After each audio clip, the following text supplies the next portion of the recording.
All right, I think we'll go ahead and get started to stay on time. Welcome everyone. I hope you all had a nice networking lunch. Welcome to the second session, highlighting new research coming out of the Consortium for Scenario Planning. This session is going to be focused on innovative uses of scenario planning for capacity building and engagement. My name is Patrick Welch. I'm a planner and policy analyst at the Lincoln Institute and our climate strategies team. Today we have another really great group of panelists, and I know it's going to be a really wonderful conversation. Today I'm joined by Andrew Rumbach, Associate Professor in the Department of Landscape Architecture and Urban Planning at Texas A&M University. Donovan Finn, Assistant Professor in the School of Marine and Atmospheric Sciences at Stony Brook University. And Ray Quay, Director of Stakeholder Relations at the Decision Center for a Desert City at Arizona State University. There's more information about our panelists and their projects available in the conference materials section of the platform Engagez. And before I turn it over to them, I just wanted to note a couple of things. This session is being recorded, and like yesterday's session on new research, this session is structured kind of more as a discussion rather than presentation based. So I ask, that you as the audience is engaged and raises questions and any comments throughout the session. Feel free to go ahead and add questions or comments in the chat, and we'll get to them at the end. But also, once we're in the Q&A portion, you can use the raise hand function. We'll call on you and you can ask your question verbally also. So these three projects are part of the group of projects awarded last year as part of the consortium's annual RFP process. And this round focused on the use of scenario planning to advance climate goals. And like I mentioned yesterday, but I think it's important enough to repeat again, scenario planning, can be a really powerful tool to help people grapple with the uncertainties of climate change and engage in a really complex, difficult, and kind of undesirable topics or possibilities sometimes. And given the participatory nature of scenario planning, it can be a really strong engagement tool. Not only that, there are a lot of great examples of robust scenario planning tools and frameworks that can help build the capacity of communities and public agencies to confront climate change. And so all three of these projects are looking at scenario planning through this lens of improving engagement, building capacity, really to improve outcomes and help communities respond to climate change. So with that, I'm going to stop sharing my screen and ask my first question, which is for all three of you, but we're going to start with you, Andy. If you could just introduce yourself briefly, tell us a bit about your project so we all can become more familiar with it and what you're hoping to accomplish with it. Sure, thanks, Patrick. Hi, everyone. I'm Andy Rumbach. I'm an associate professor of urban planning at Texas A&M University, and I'm also the director of education at our Hazard Reduction and Recovery Center. And so a little bit of background. So I consider myself a sort of disaster and climate change planner. I've been doing that for, I guess, since Hurricane Katrina now, so over 15 years. And in several contexts. I only recently came to Texas A&M. Before that, I was at the University of Colorado in Denver. But through all my work over the years, I've really focused a lot on the question of how do communities plan for or recover from extreme events. And so that's been at the sort of core of all my research, whether it's here in the US or overseas. And so in the last few years, and especially with the pandemic, I had the opportunity to teach a summer course right after the pandemic sort of started and lockdown started, the first summer following.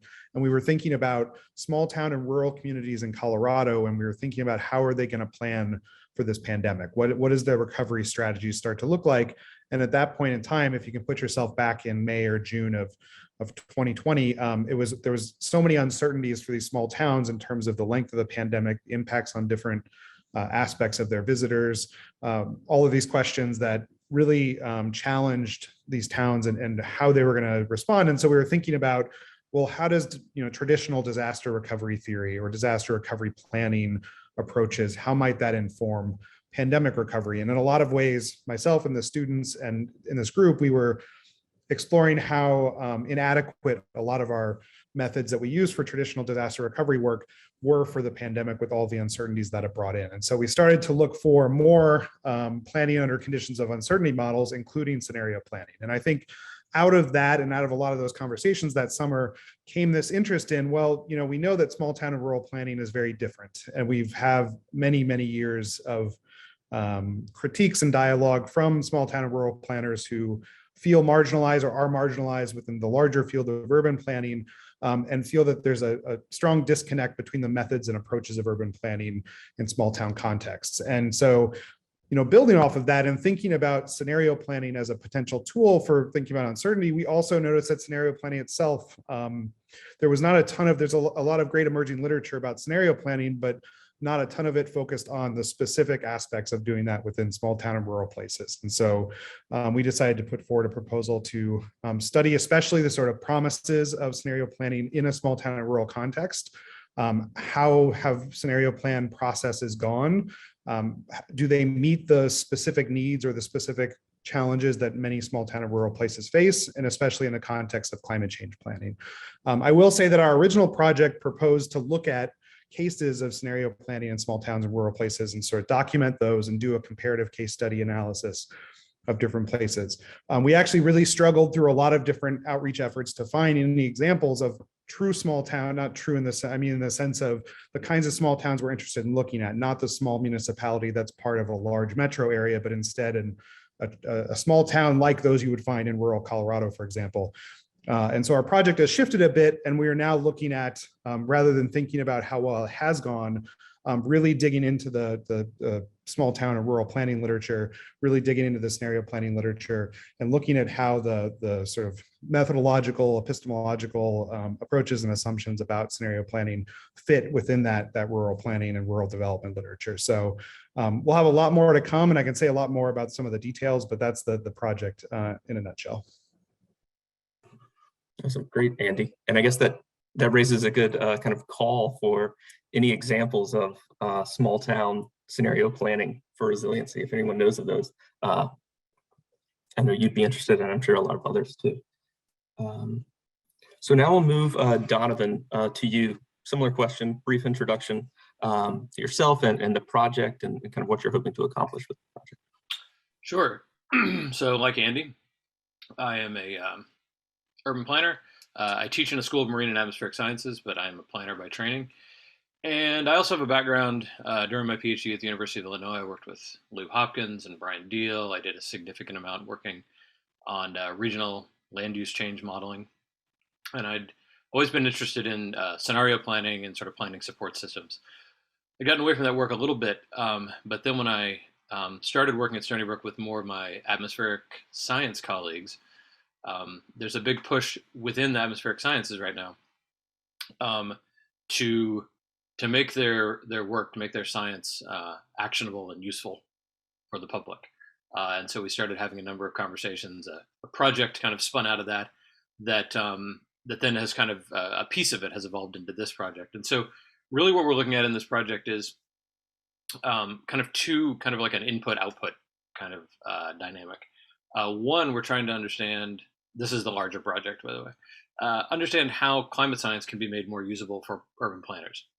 And then we're also trying to understand how urban planners can take that climate science and translate it for use with the public, in decision-making processes. The public, I mean, regular people and also elected officials, right? And scenario planning processes seem to be kind of a perfect use case for that kind of information, but probably it won't be used in the same way that it's presented. The climate scientists produce it. It's modified in some way for use by planners, and then modified yet again for consumption by the general public in a scenario planning process. And just to kind of briefly give you a sense of this, we've kind of identified three main barriers to using climate science for kind of on the ground planning. We call it the communication gap. So there's the level of complexity is difficult to overcome for the layperson.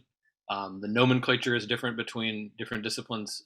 As one great example, the word scenario means something very different to a climate scientist than it does to an urban planner or someone who's trained in scenario planning. There's a usability gap, particularly technologically, right? So climate science data are produced mostly as net CDF files, and that's supposed to be a natively supported file type in GIS, but it's actually very difficult to do. And as we all know, GIS is what's ubiquitous in planning offices. And then questions of scale. Climate science is mostly produced by these global climate models, and that's not, local communities want something downscaled for them. And so what we're trying to do is develop some technical tools on the one end for planners to use, planning support systems for planners to use climate science more usefully in their day job.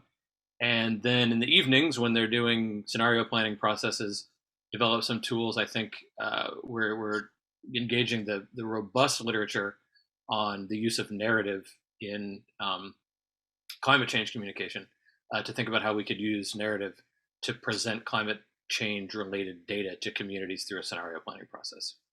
So I'll stop, but there's plenty more to say. Thanks, Donovan. Now, Ray, I'll ask you the same questions. Introduction to you and your project and the goals you're hoping to accomplish. Sure, I'm going to focus mostly on our project. Our project is building on several existing web-based tools that we've branded as WaterSim that use scenarios to explore the impact of water policies on water sustainability. These web tools are currently used for secondary and university education, museum exhibits, public group discussions, and we use it to explore different viewpoints of sustainability and the complexity of water policy. A key feature of the tools is the ability to explore different scenarios of climate change impact on water supply and demand.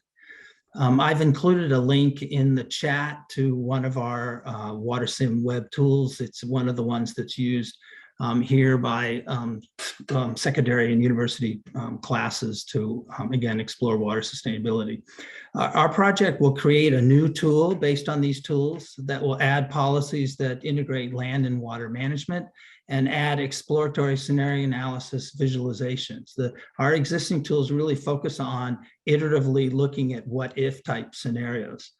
This will be a prototype that's intended to be initially used to engage water and land managers in exploration of the interrelationships between land and water management policies as related to water sustainability and the implications of climate change on those policies.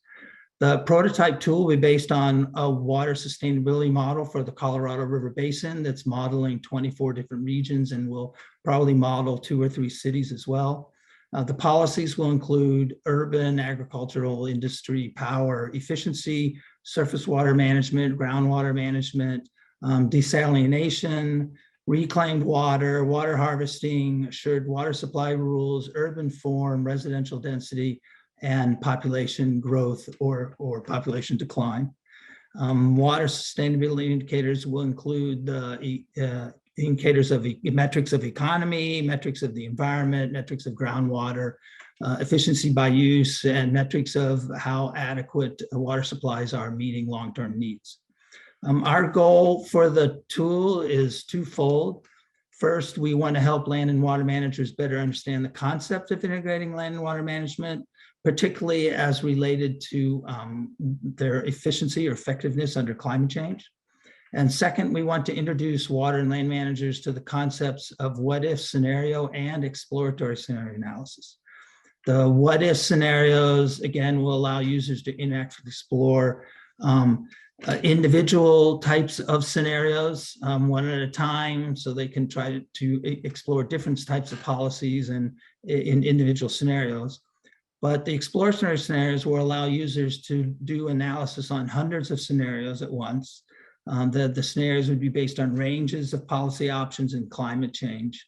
And we'll be using visualizations to help people be able to see the strategic concepts that are buried within those exploratory scenarios. The tool is intended to be used in a group facilitated setting. Once someone goes through that group, they'll be able to use it individually. The tool is a prototype, and the project does include some effort to try to identify how we would bring the tool to market.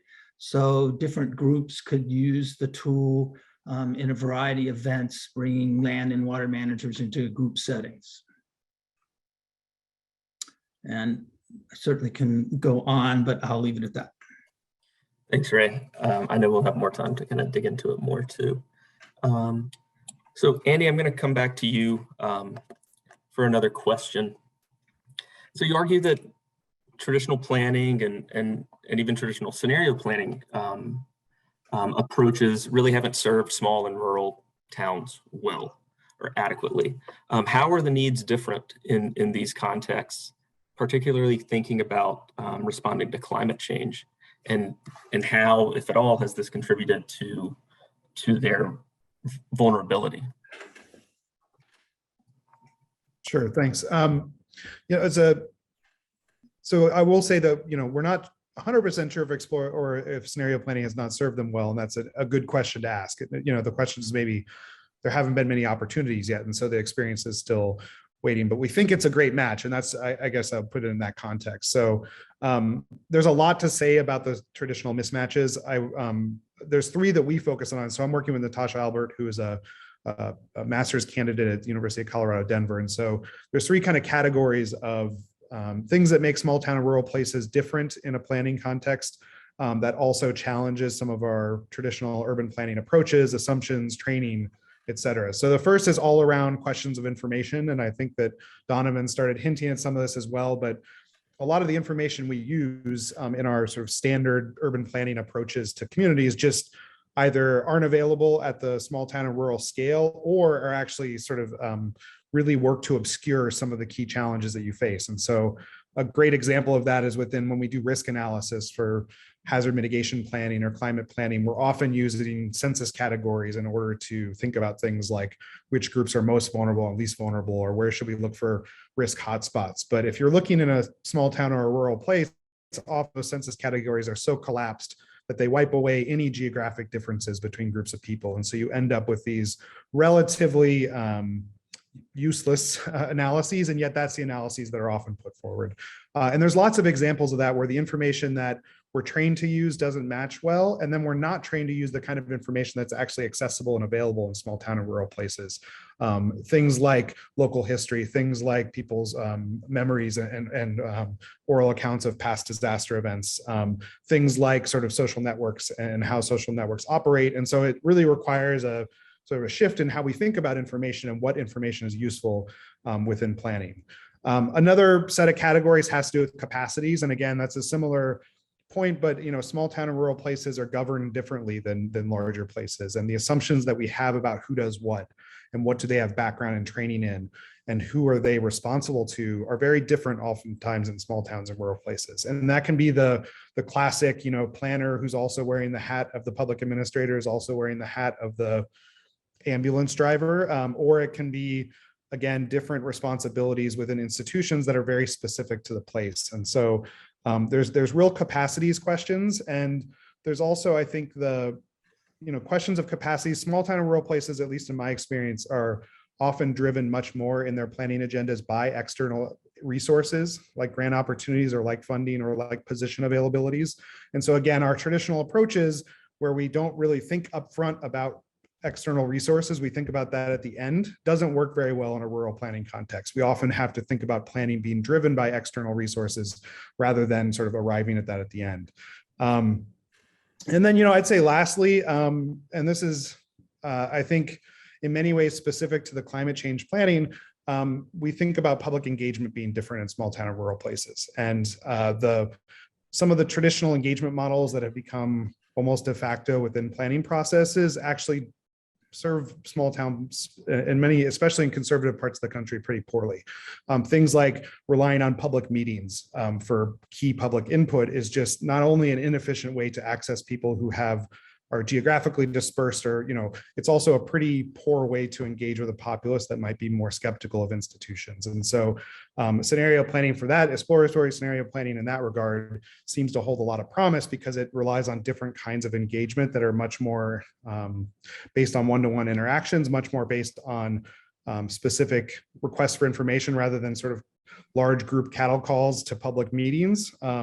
and can actually maybe leverage some of the things like storytelling that Donovan was referring to as a strength. And then very, very lastly, I'll say, and this is, I'm not sure where this is going, but I think it's worth saying, some of what Donovan and other folks who've written about regional scenario planning talked about is that, some of the greatest strengths of small towns and rural communities, we often think about their deficits, which is a wrong way to think about them.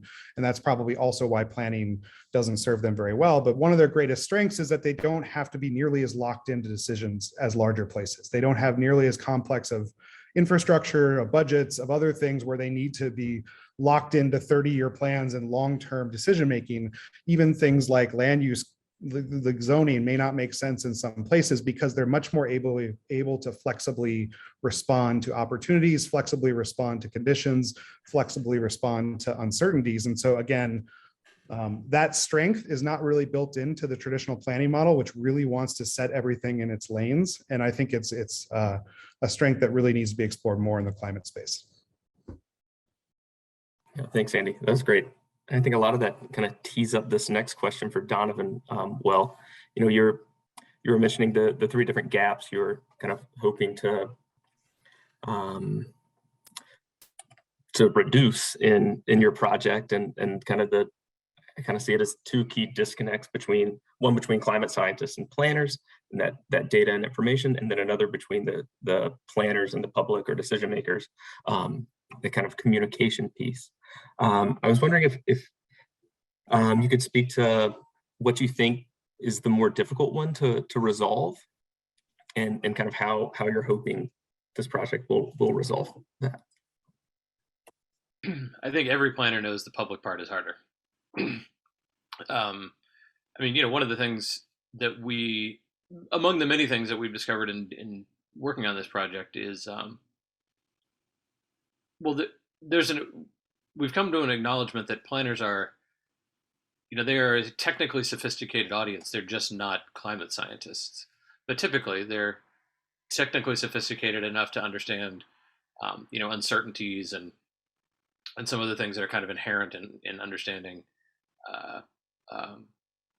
how climate science is created and how it's communicated. Communicating it to the public is different. Also, when communicating it to the public, and Andy already referred to this, right, is there's a small p, I guess, maybe political piece, right? There's your audience is their willingness to engage is much more diverse, I think. So it's just harder in that way as well. And lastly, I think when you're trying to communicate climate science to planners, you're kind of trying to, you're explaining a concept to them and trying to distill it in a way that they can absorb it and take it out and use it. When you're talking to regular people, trying to communicate climate science to them, and so one of the things we'll be doing is we're working, as part of this project, we're working with a political scientist, and we're going to be doing some sort of pre and post engagement analysis, right? So we'll pre-test people's attitudes about climate science.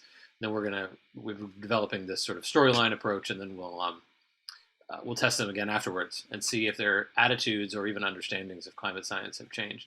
And I think that just the breadth of viewpoints of the audience is just so much more vast when you're trying to go from the planner outward. So the planner is sort of the translator, right? So really, the climate science part is relatively easy in some ways, and the translating it for planners is maybe not that hard either, technically speaking. But it's that last piece is much, much, much, much harder. But because the planner's there in the middle, they're the obvious person, right? You talk to a climate science, they're like, I don't know how to talk to the general public about my science, but we think they can talk to a planner who is sort of a rarefied audience, and then it becomes the planner's job, because it already is the planner's job, to communicate that out to the public. So the planner, we're kind of using this metaphor as planner as translator a little bit in this process. But the hard work is for the planner. And one of the things I should mention related to Andy's work a little bit, maybe, and maybe to Ray's as well, is we think this could be a valuable process or set of tools, what have you, for any community. But one of the things we've realized relatively quickly in doing the work is that it's the kind of mid-size and smaller community that might need this kind of help the most. because they have enough money to have a planner or a planning staff, but not enough money to hire a lot of consultants. Interestingly, there is some literature that very small communities who rely exclusively on consultants might have in some ways more capacity than medium-sized communities to do some of this technically sophisticated type of work. But anyway, it's the target audience for this is also something that we're trying to think about, right? Like not just planners, but what kinds of planners and what kinds of places can best use this. Thanks, Donovan. And I see some questions already coming in, so thank you. Ray, I have another question for you. And, I guess you could say, your project and WaterSim and past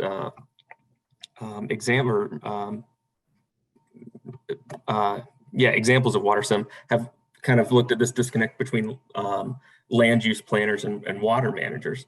I was wondering if you could speak a little bit more to how you envision this tool being used to kind of have the land use managers and the water managers speak to each other and influence policy that integrates those.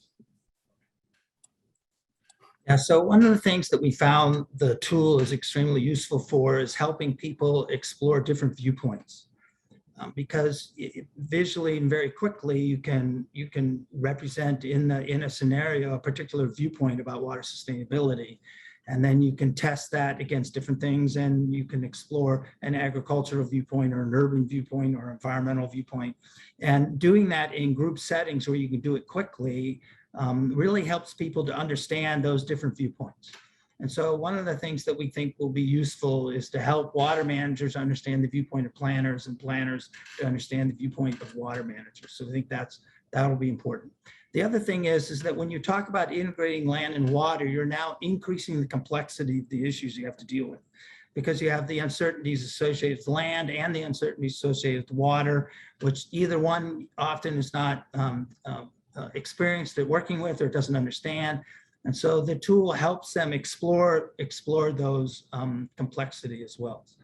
But one of the things that we're most excited about is the exploratory visualizations that we're going to include in the tool. I mean, a lot of people do what if type of analysis, and there's lots of different ways to go about doing that. But it's rare that you'll find a group that actually does exploratory scenario analysis where they're looking at hundreds of scenarios rather than one individual scenario at a time.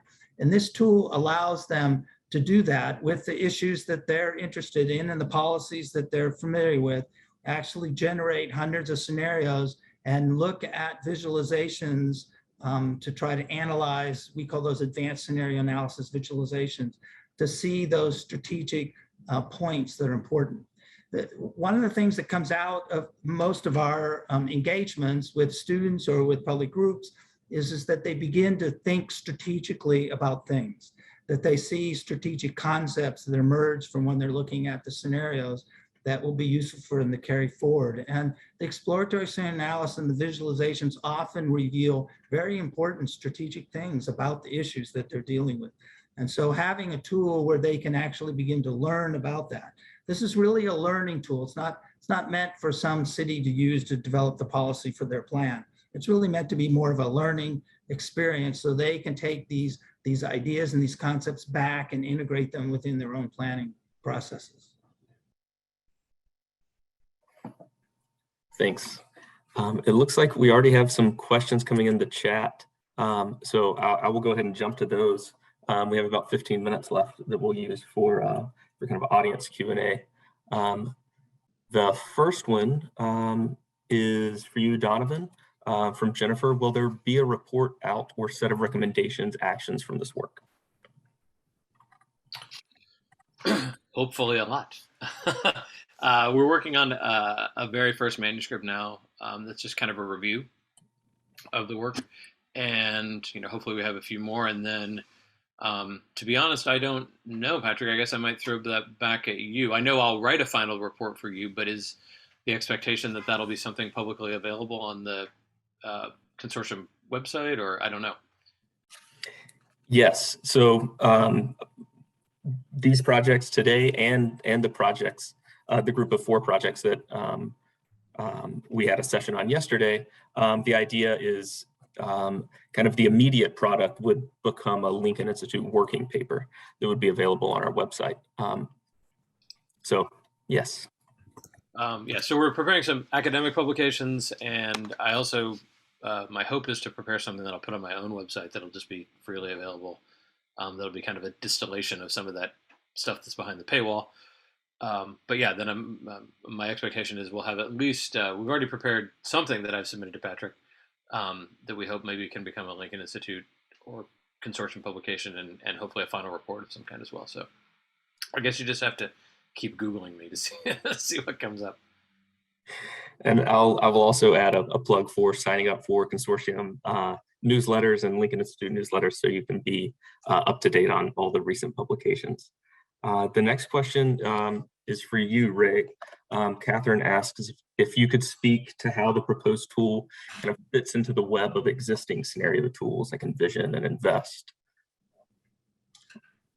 Well, there's a couple things that make it different than the existing scenario planning tools. One is it's water-based. There are very few tools that allow you to look at water sustainability. I mean, some of the existing tools will let you look at different aspects of water, but very few, I don't know of any, that really look at the full complexity of water sustainability. So that's one of the differences.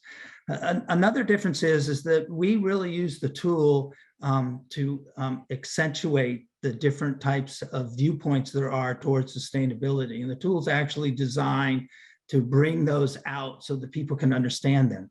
The tool's not intended to create a single vision. It's really intended for different people with different viewpoints to understand how their viewpoint relates to other people's viewpoints and how they're all then affected by climate change in some way.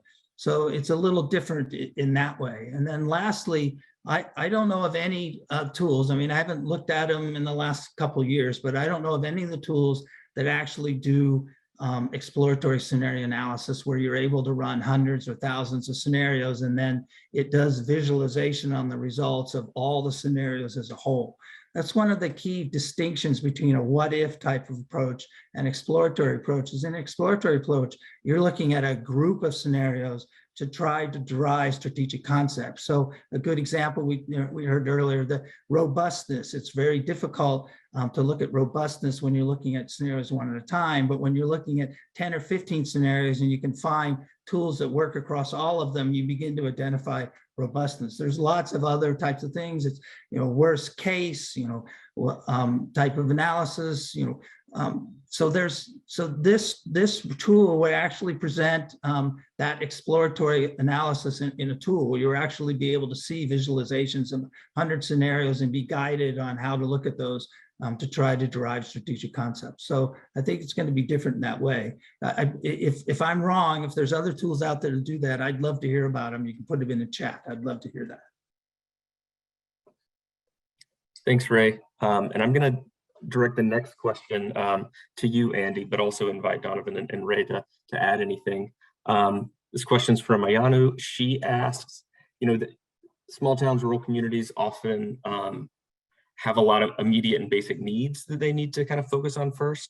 And you can read the question in the chat. I won't read it in detail for the full context, but how have you been successful in fostering exploratory planning conversations with the community while still being respectful and responsive to the other immediate and urgent issues they're facing? That's a great question. In my own personal experience, I think that's why I'm hopeful that I think there could be such a strong match. I will say in Colorado, we've did a lot of work or have done a lot of work through the Department of Local Affairs with different communities around the state in terms of hazards planning, but hazards in a broader context of climate change. And so I think there's a lot of examples there where the Colorado Resiliency Office has used sort of simplified scenarios to engage the sort of large group of small towns or rural communities in terms of agenda setting and thinking about what areas are most important, intersecting with climate change, but dealing with basic development needs. And so, for example, when we do the overall state climate survey with small towns or rural communities in Colorado, the #1 overriding issue in the climate context is affordable housing. And so again, it's not necessarily the immediate thing that a lot of resilience planners would jump to when thinking about climate change, but in the context of these small towns and rural places, there's an understanding that climate change is partly driving the affordable housing crisis. And that is one of the most important stability issues for being able to deal with other climate related impacts. Same with air pollution, same with issues related to education and the quality of public infrastructure and those sorts of things. And so I think I've seen, at least in one state context, the sort of what looks like promising use and what looks like a promising way to engage communities around climate change that actually is more about basic development issues through a climate lens. And I think that's probably the right approach in a lot of rural places. It's really, climate change is just the acceleration of a lot of planning issues that they're already dealing with. Go ahead, Ray. I was going to say, that your question's not that much different from large communities as well as little communities, but I don't think I can't think of any issue that is not affected by climate change in some way. And, typically when we do strategic type exploratory scenarios, we focus on what's important in terms of the issues within the community. And if they have urgent needs and urgent issues, those could be looked at in terms of the impact of climate change on them through exploratory scenarios. I mean, one of the things that we do when we get to the end, we have our scenarios, we've understood their impact, now we're trying to develop strategies. One of the things we always want to do is we want to relate that to decisions that have to be made today, doing now. And so the decisions to be made on these urgent needs, how to make those decisions in light of knowledge about the future of climate change could be extremely valuable for the community. It can save hundreds of thousands of dollars. It can avoid doing policies that don't work. There's a lot of things that can be done, even if you're narrowing it down to just a small set of urgent issues. Patrick, do you have time for me to weigh in? Yes. I don't want to derail this if you had something you wanted to do. Yeah, to Ayana's question, I have what I think is a great example. It might not be exactly scenario planning, but after Superstorm Sandy, New York City put together I think it was a $10 million initiative that ended up creating a plan to spend $20 billion on urban resilience in New York City. And I interviewed a lot of the folks involved in that. Sorry, I have a little cold. And I asked one of them what the biggest challenge was, and he said the biggest challenge, that's easy. He's like, we're trying to get people 3 months after Sandy to talk to us about 20 years in the future, and they were still living in their garage. And they didn't want to talk about that. They want to talk about, like, do you know how I get FEMA relief? Do you know how I can get daycare for my kids so I can go to work? So these, again, this is on Staten Island in New York City. So this is not just rural communities, it can be urban as well. Excuse me. But then there was a parallel initiative at the same time run by a couple of local architects and an instructor from the College of Staten Island and the local APA chapter, American Planning Association. And they ran a very robust, very interesting, very highly engaged participatory planning process in essentially the same neighborhood, and got great turnout to their events, to their workshops. And some of the work that we're doing in this climate science and planning project, one of the things that's coming up over and over again in the literature is the importance of, sometimes they're called boundary organizations, sometimes they're called trusted brokers, right? But these local, when you have the government and then you have someone else, an NGO or a school or what have you, that can be an intermediary. And I think that Staten Island example is actually a really good example of that too. And maybe small town planning, Andy might be able to, or Ray might know more, but it's not really my specialty. But maybe having those trusted brokers or those boundary organizations involved in the process, or even leading the process, might be a way to bring people into a scenario planning process or any kind of planning process more usefully. Thanks for sharing that, Donovan. That was a great example and a really good point there at the end. So we have another question from Amy, asking for your thoughts on how to engage communities with constantly evolving data and evidence without catalyzing the kind of analysis paralysis that often hampers action. If anyone wants to jump in first.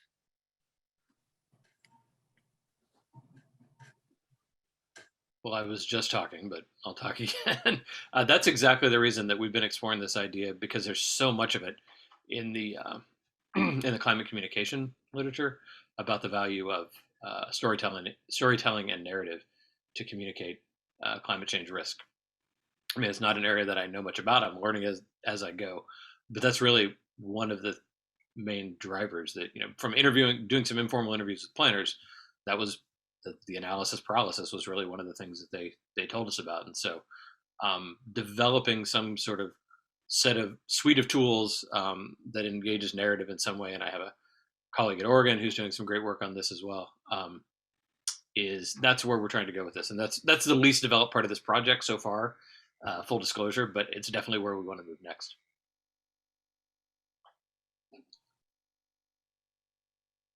And so I'll finish by saying, when I say storytelling and narrative, I mean creating fictional or perhaps even based on, real world accounts from actual people, but using a narrative structure as opposed to graphs and charts and, and maybe even images, but to sort of engage people the same way, a good novel engages them. I saw a good example of that at, I think, the most recent National Planning Conference of APA from Tampa Bay, where they had a really large effort where they engaged like local news outlets to create all of these videos kind of playing out a kind of a hurricane scenario with climate change. So that's a good point. Ray, were you about to say something? Yeah, so I was going to say sometimes being strategic can help with that. There are 26 global climate change models, and they all run anywhere from 2 to 10 scenarios each, and you can really get bogged down into trying to understand, what does this model say and what does that model say? And we tried to do that for a while, and we ended up just bookending. We looked at the models and said, which one has the biggest impact, which one has the least impact?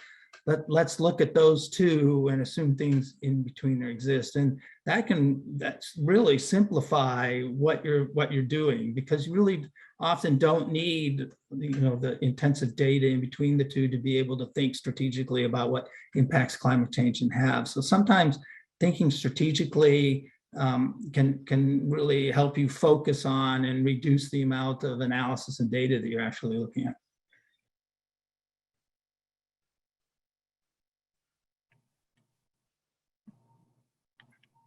So we may have time for one more question if anyone has one. Or